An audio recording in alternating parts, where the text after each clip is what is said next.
Assalamualaikum, dear students. Our today's topic is transformer. इस topic को समझने के लिए कुछ बेसिक कॉन्सेप्ट्स का होना ज़रूरी है। फॉर एग्जांपल कि करंट कैसे बनता है, हाउ करंट प्रोड्यूस, और सेकंड कि एसी करंट कैसे क्या होता है। तो फर्स्ट कि करंट कैसे बनता है, इसको रिवाइज करवा रहा हूँ। ये हमारे पास एक डायग्राम है, इस पर ये वायर है, इसको हमने सर्कुलर फॉर्म में बेंड किया और ये हमारे पास पर एक बल्ब लगा हुआ है। अब ये हमारे पास एक मैग्नेट है, इसकी तीन मैग्नेटिक फील्ड लाइंस इस लूप के अंदर से पास हो रही हैं और तीन इससे बाहर हैं। तो ये बल्ब हमारा ऑफ है इस टाइम, कोई बैटरी कोई सोर्स नहीं। हम इस मैग्नेट को मूव कराते हैं, बैक एंड फोर्थ आगे पीछे इस तरह मूव करवाते हैं, इससे ये बल्ब ऑन हो जाता है। जैसे इसकी मूवमेंट को हम रोकते हैं तो ये बल्ब ऑफ हो जाता है।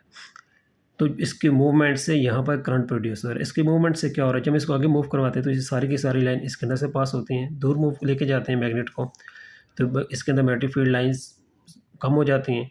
तो जब तक इसके अंदर मैग्नेटिक फील्ड लाइंस चेंज होती रहेंगी ये बल्ब ऑन रहेगा। जैसे ये हम इसको रोक देंगे, इसके अंदर मैग्नेटिक फील्ड लाइंस चेंज नहीं होंगी, जितनी हैं उतनी रहेंगी, तो बल्ब हमारा ऑफ हो जाएगा। तो करंट कैसे बनता है, किसी लूप के अंदर मैग्नेटिक फील्ड लाइंस के कम या ज़्यादा होने से। तो फिजिक्स में से कहते हैं मैग्नेटिक फ्लक्स के चेंज होने से।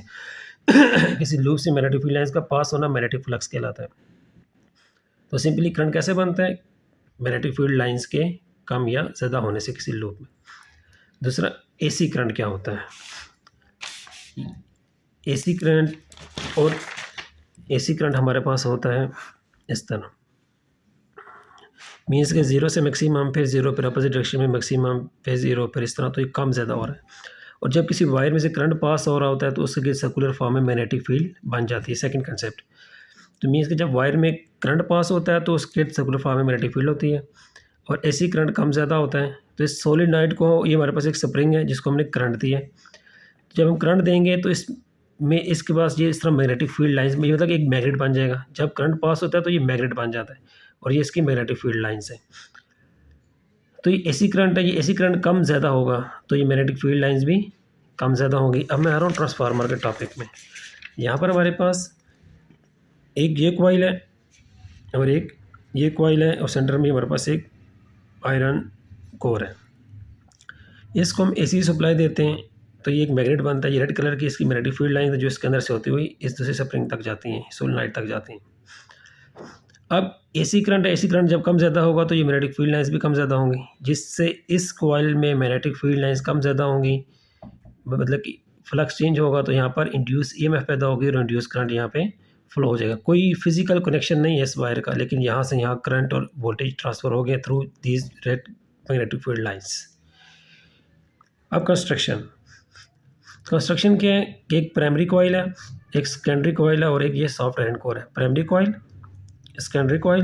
प्राइमरी हमारी इनपुट है, सेकेंडरी हमारे आउटपुट के साथ होती है। Soft iron core having high permeability. High permeability means जितनी मैग्नेटिक फील्ड लाइन है सारी की सारी यहाँ से इधर ट्रांसफ़र करेगा। अगर लो परमिएबिलिटी होगी तो ये यहाँ पर इनको ये रोकेगा, सारी की सारी ट्रांसफ़र नहीं होंगे। प्रिंसिपल, इसका आगे प्रिंसिपल हम ऑलरेडी मैं बता चुका हूँ। इसमें करंट चेंज होगा तो मैग्नेटिक फील्ड लाइंस चेंज होंगी, जिससे इसमें इंड्यूस ईएमएफ पैदा होगी। तो ये changing current in primary coil produces EMF in secondary coil. ये प्राइमरी कॉइल और ये सेकेंडरी कॉइल।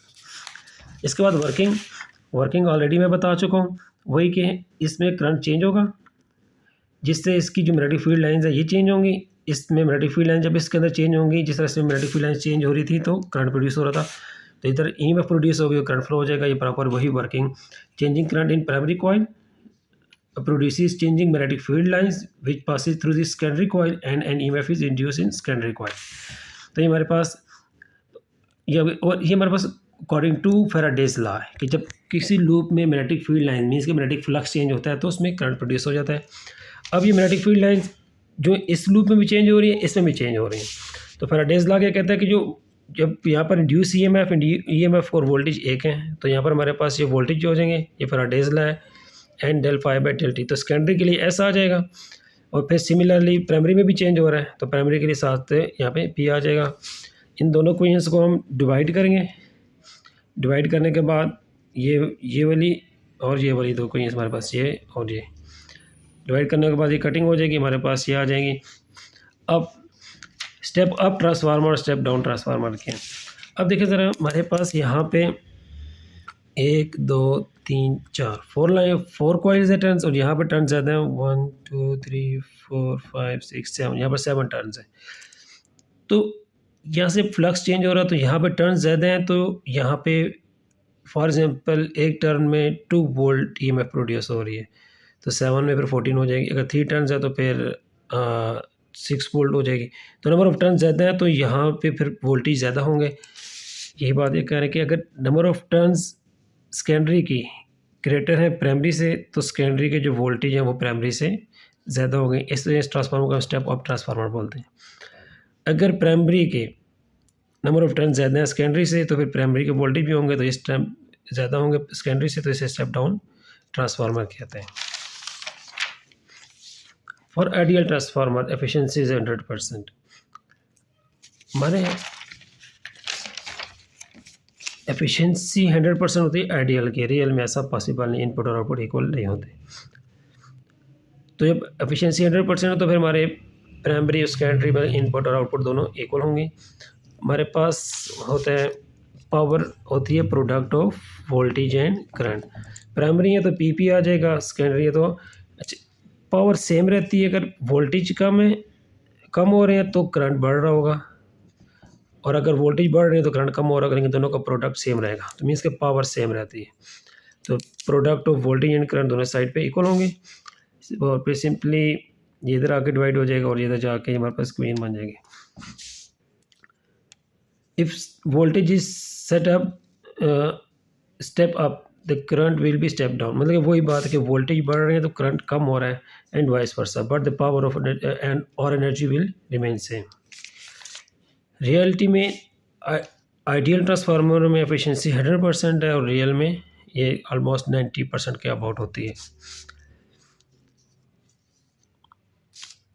हाई वोल्टेज के लिए हमें स्टेप अप ट्रांसफार्मर चाहिए होता है, लो वोल्टेज के लिए स्टेप डाउन चाहिए होता है, और लो करंट के लिए भी, हाई करंट के लिए हमें स्टेप डाउन ट्रांसफार्मर चाहिए होता है। इसके बाद हमारे पास आ जाती हैं लेमिनेटेड आयरन कोर और एनर्जी लॉसेस इन ट्रांसफार्मर।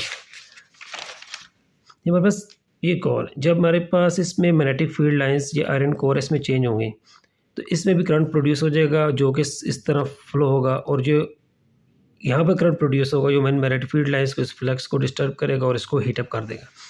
अब इस करंट को और इस हीटिंग इफेक्ट को हमारी energy in the form of heat यहाँ पे लॉस हो जाएगी।